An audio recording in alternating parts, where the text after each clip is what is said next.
Wanderlust, discovering the world, discover the world.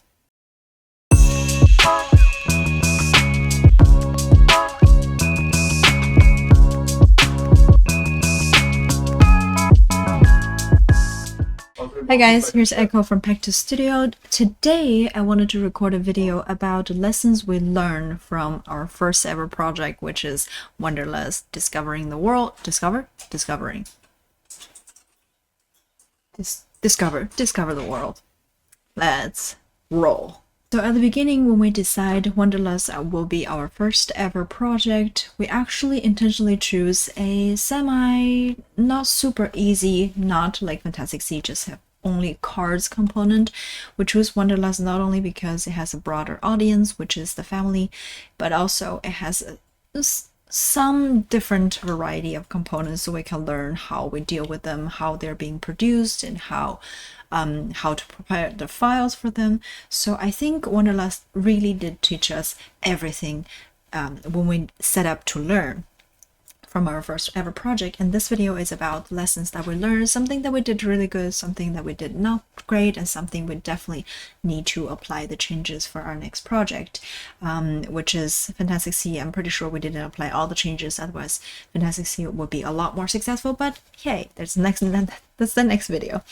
So yeah, let's start with the first thing that we learned. The first thing what we learned, it is everything hit us all at once. That feeling of overwhelming, I think we never felt that ever in our life, or any personal project that we did before. So nothing actually prepared us how overwhelming it actually felt, because there's so many things you have to coordinate, and every tiny decisions can lead to a bigger change when it comes to, for example, the game design would affect the manufacturing, and the rules can affect the production, and marketing affect the timelines. So we have to, I remember we kind of shift our Kickstarter launching date a couple of times in order to do more marketing, to let more people know about our games. So when everything hit yourself all at once, stay calm and give yourself enough time, and try to remind yourself this is our first project.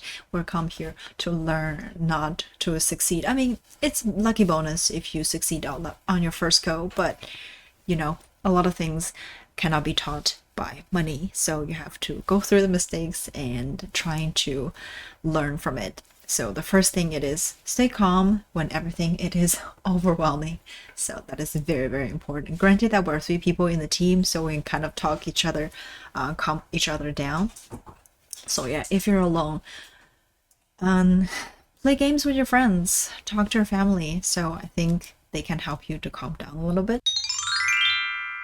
All right, the second thing, it is learning patience,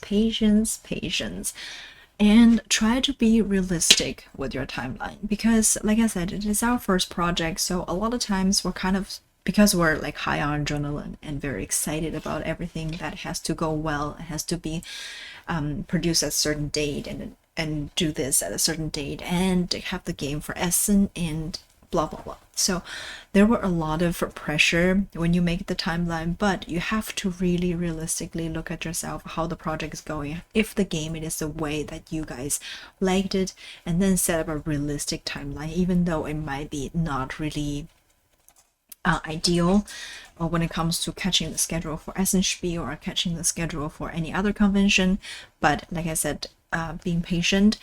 If there's one thing that Wanderlust taught us, it is patient. We understood that how long things would take after this project. For example, before, we have no idea how long we actually used for drawing each destination cards and the counter cards and everything. But after this project, we kind of know, okay, we're gonna leave a certain amount of hours for drawing the art, and we're actually practicing that for our later project like Fintastic Sea, and right now the Battle of the Knollen. So definitely very, very important lesson to learn for your first project, to have a realistic timeline and trying to learn from mistakes. For example, if we set a timeline for drawing the art maybe 10 days, then obviously after you finish the art, after like when you have everything, you realize, okay, we definitely need 30 days instead of 10 days, and then try to adjust your timeline for your next project. Learn from your estimation, I guess.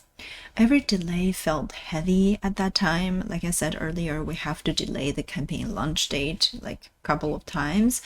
But every time when we make that decision, I feel like it is responsible decision for us within the team, for the project itself. Also, most importantly, it is responsible decision for the player, so we can deliver the best result. So yeah, be patient, and if you feel like you need more time, delay. It is not a big deal for your first project. The third most important part, it is, you hear this, everybody tell you that, but when you design a game, you realize, fudge, it is so important, especially if you're writing different language for the rulebook. So this point is actually rulebook.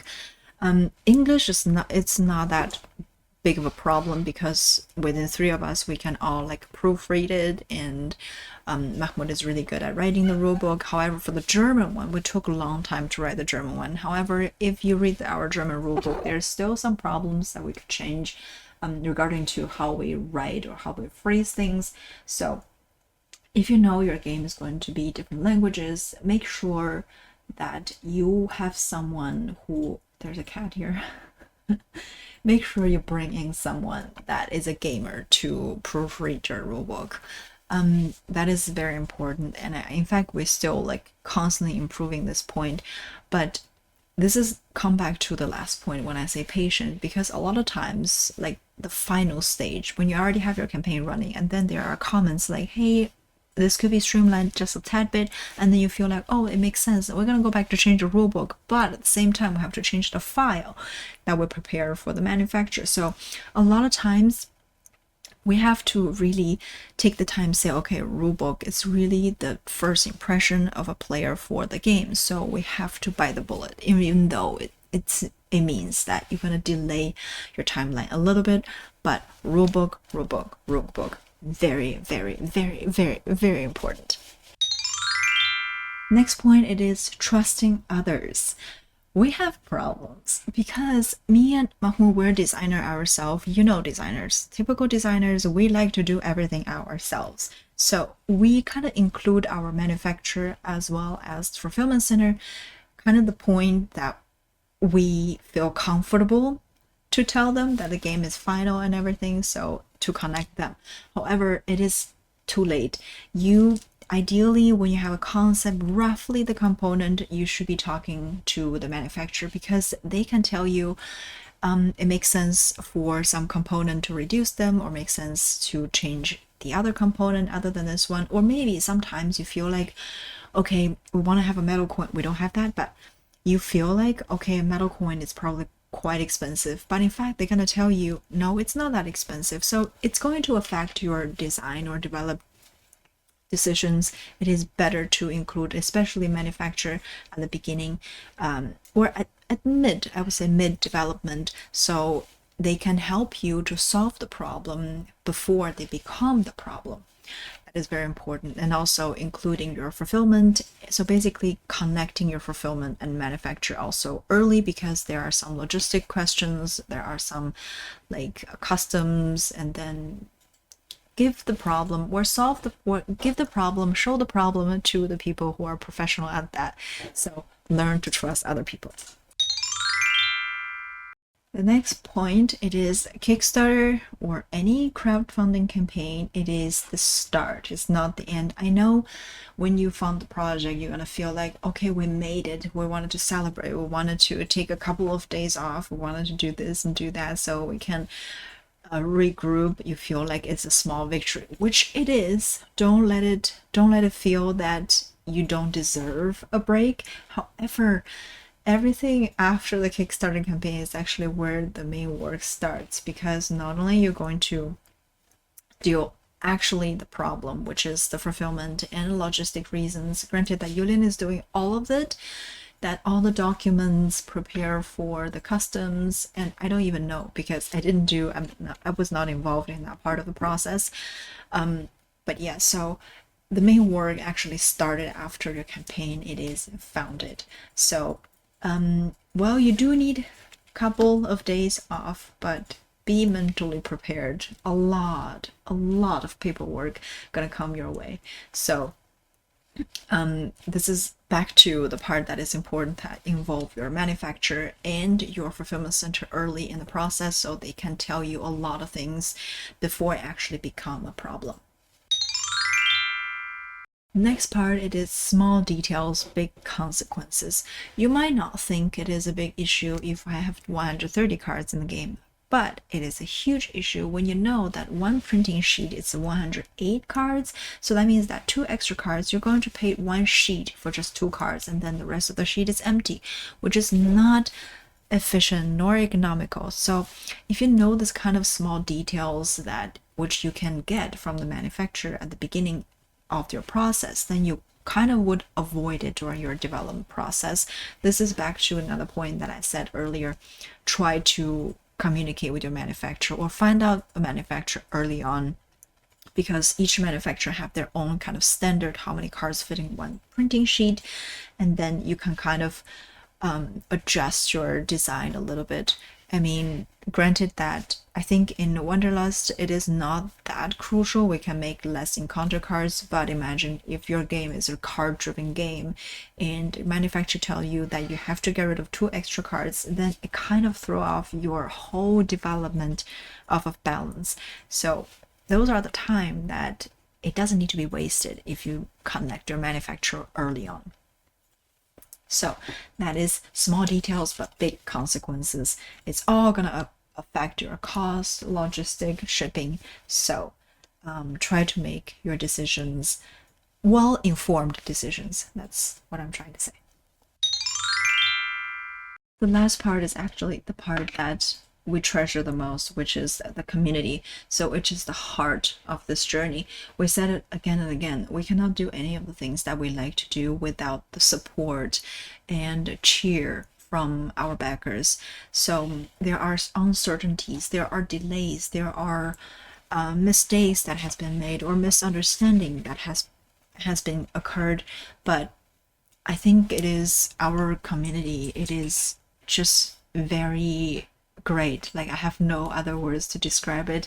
They don't expect perfection from the first time publisher, which we obviously our goal is to make a perfect game, but nothing is perfect, especially for your first go. So they treasure more sincerity other than perfection, which is I don't think you can ask for better things. So we really keep our communication transparent, because we feel like we could make mistakes, but we want people to see that we wanted to show our sincerity, that we own up to our mistakes, we own up to our misunderstanding or miscommunication. At the end of the day,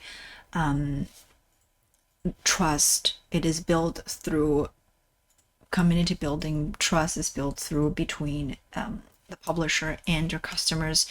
It is the thing that's going to carry you going further and further for your next project, So I would say build a community and build the trust and show them that the sincerity, not the perfection. So those are all the lessons that we learned from Wanderlust. You might think for Fintastic Sea it's roughly the same, but it's not. There's one big point of lesson we learned from Fintastic Sea, which I'm gonna make a video right after this one. It is not included here. We're also kind of stunned when we encounter that mistake, but I'm gonna leave a cliffhanger. You're gonna watch that video. However, for this video, I think Wanderlust taught us everything that we needed to learn on the first go, and it provide us an opportunity, it provide us a new beginning, and it provide us a really beautiful community that we didn't know we're so welcomed into, because we're three